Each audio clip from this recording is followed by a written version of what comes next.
Il dit que partout où nous sommes ici, là, le mercure, ils ont laissé le mercure partout là dans le sol. Et qu'eux, ils sont là chaque jour pour chercher de quoi vivre, de quoi manger.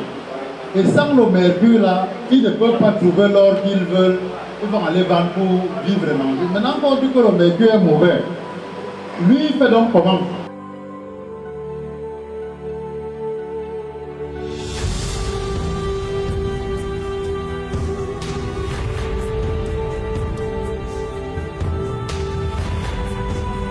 Au vu des impacts négatifs causés par le mercure sur la santé humaine et l'environnement, chaque pays parti à la Convention de Minamata est tenu d'élaborer un plan d'action de réduction de l'utilisation du mercure dans différents secteurs d'activité.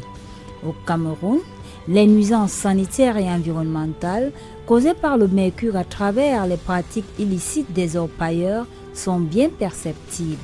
As you all know, Cameroon has signed and ratified the Minamata Convention on Mercury and became a party on the 10th of March 2021. And Article 7 of this Minamata Convention, paragraph 3 to be precise, requires parties whose emissions of mercury is significant to develop a national action plan. À l'est, Cameroun, de Kambele, Mongonama Batori, le mercure coule à partir des vases, jonche les cours d'eau et alimente allègrement les champs.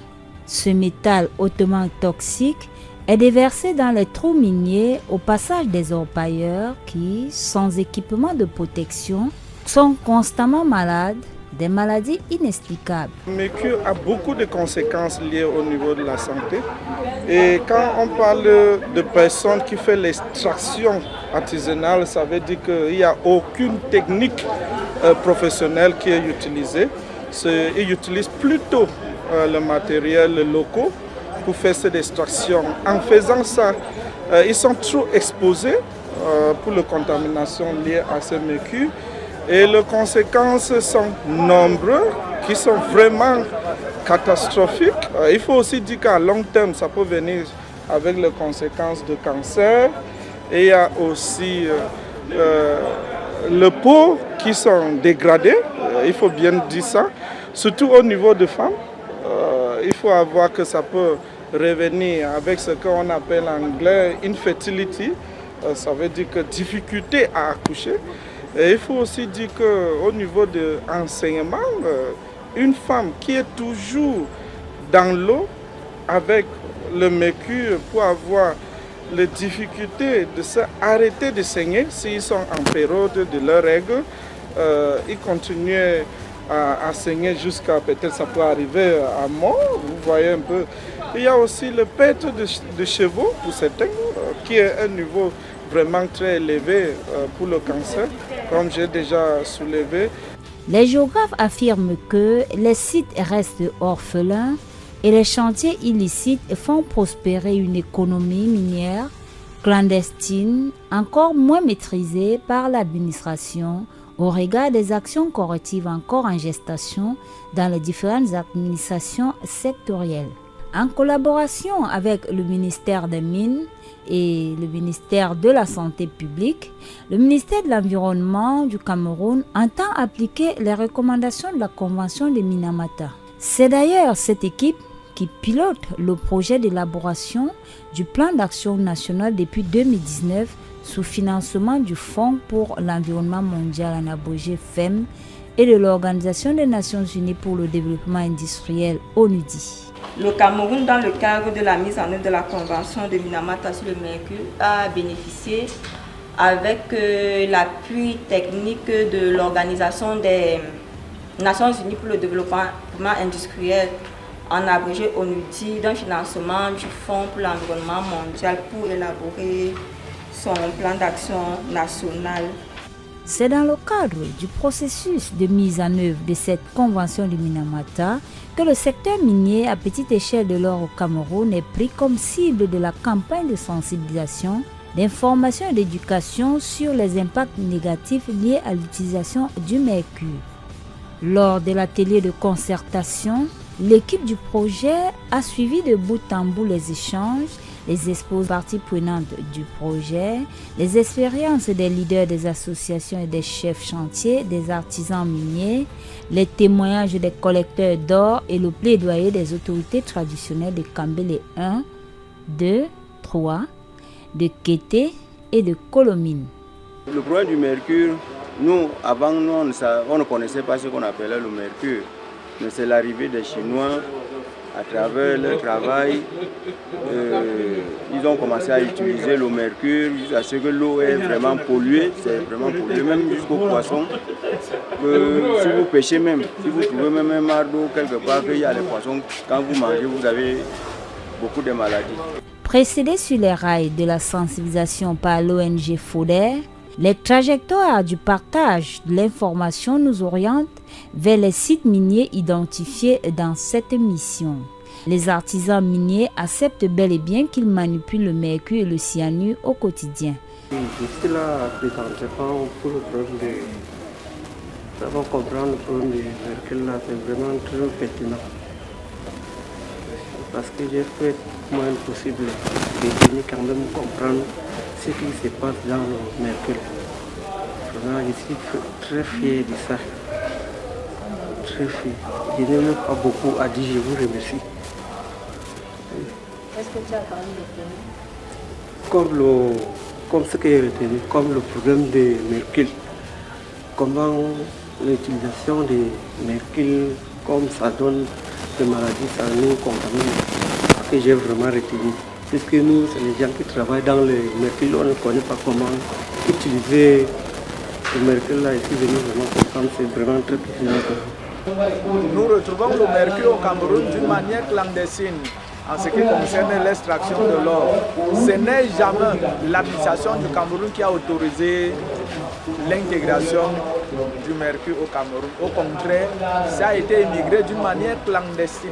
Et aujourd'hui, pour qu'on essaye de contrôler et de maîtriser cette situation, il serait mieux que le Cameroun, avec des voies de partenaires, puisse soit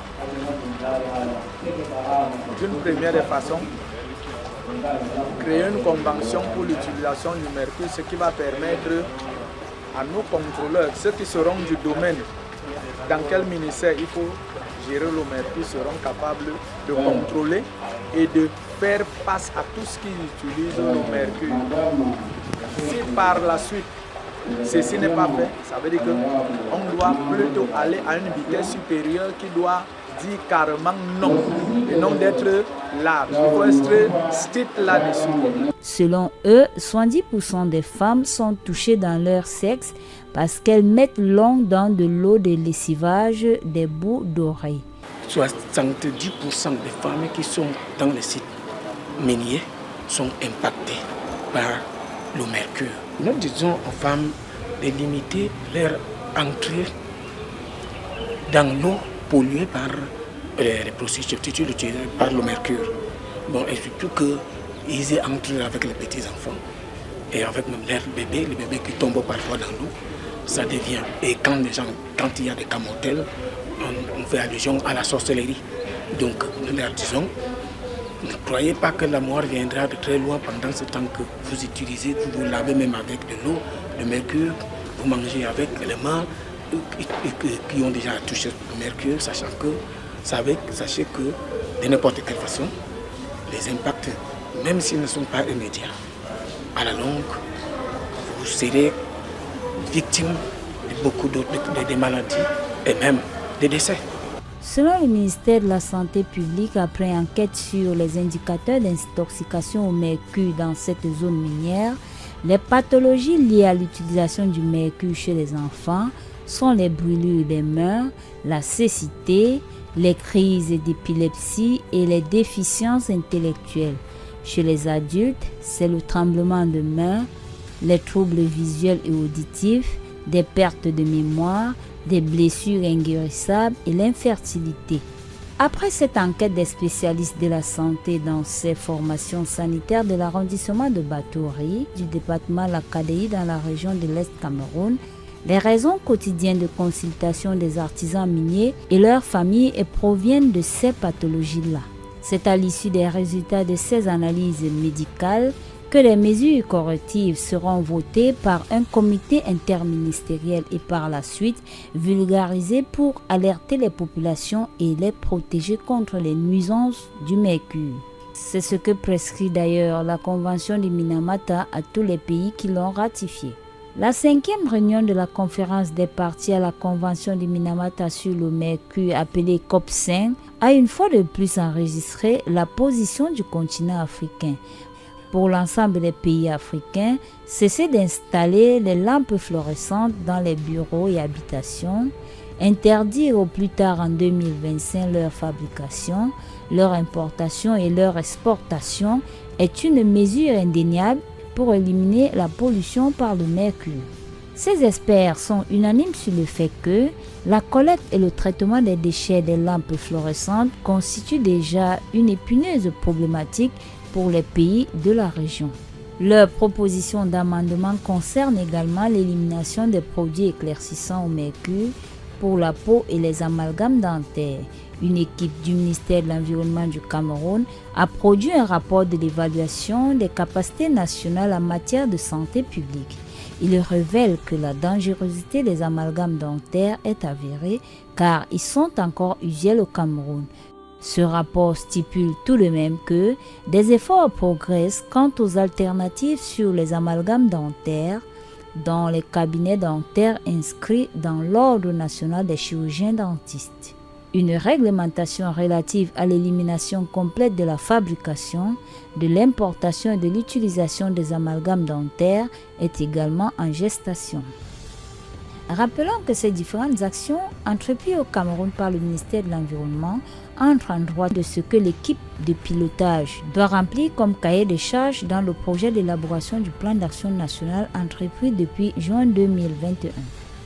Nous avons recruté un consultant qui était le laboratoire Hydra, qui était agréé avec un cabinet accrédité sur le plan international.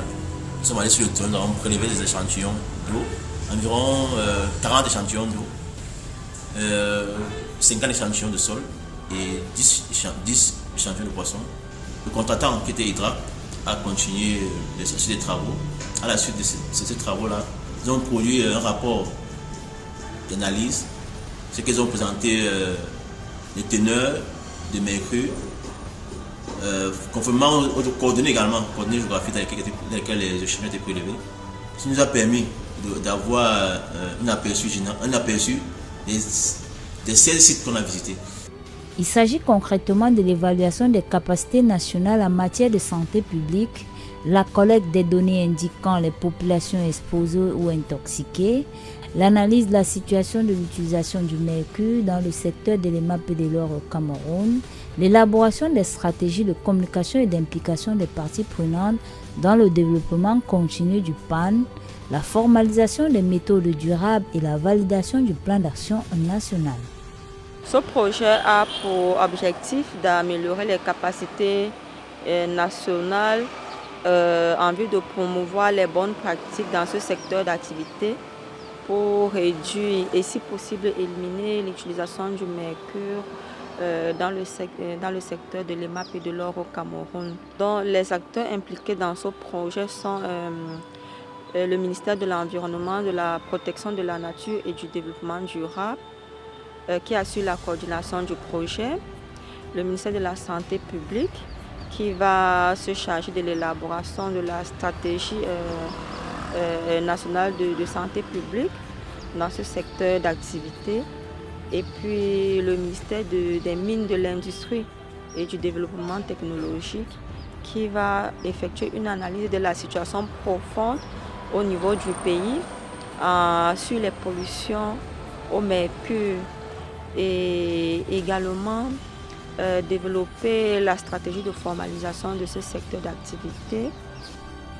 Pour remplir sa mission de pilotage du projet d'élaboration du plan d'action national, l'équipe assignée et ses parties prenantes devaient examiner les documents de stratégie d'implication des parties prenantes dans l'implémentation et le développement continu du plan, ainsi que la stratégie de dissémination et de partage de l'information.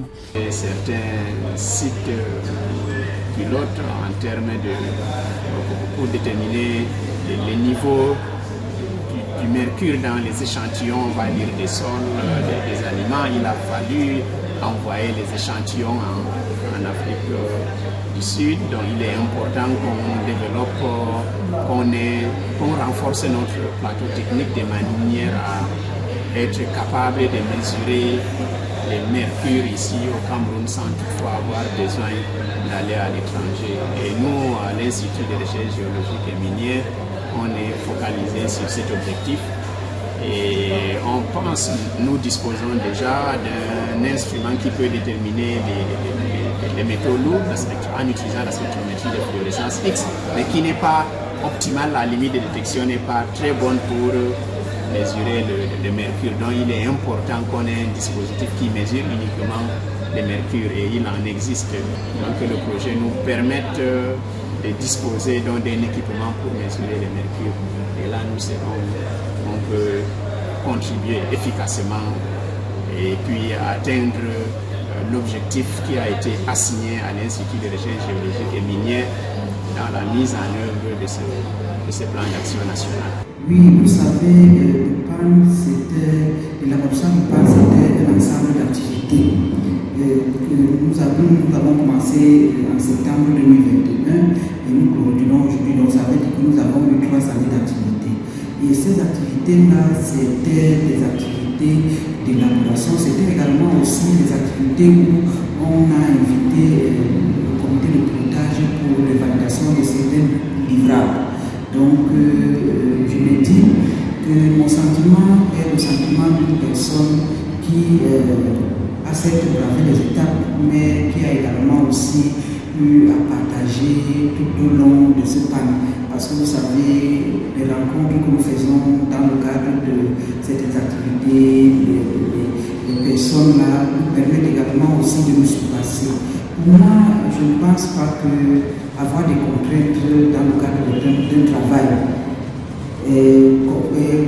c'est des difficultés, certes, mais c'est également des opportunités qui nous permettent d'aller plus loin. Les différentes rencontres y afférentes regroupaient des responsables des ministères sectoriels, des organismes publics spécialisés le secteur privé, la société civile, notamment l'association des femmes du secteur minier au Cameroun, les artisans miniers des localités de Batouri et de Bétaré-Oya. Une telle mobilisation des parties prenantes justifie le principe de participation multisectorielle dans les projets au Cameroun. En particulier, le projet d'élaboration du plan d'action national dans le secteur de l'extraction minière artisanale et à petite échelle de l'or au Cameroun, sous l'appui de l'Organisation des Nations Unies pour le développement industriel.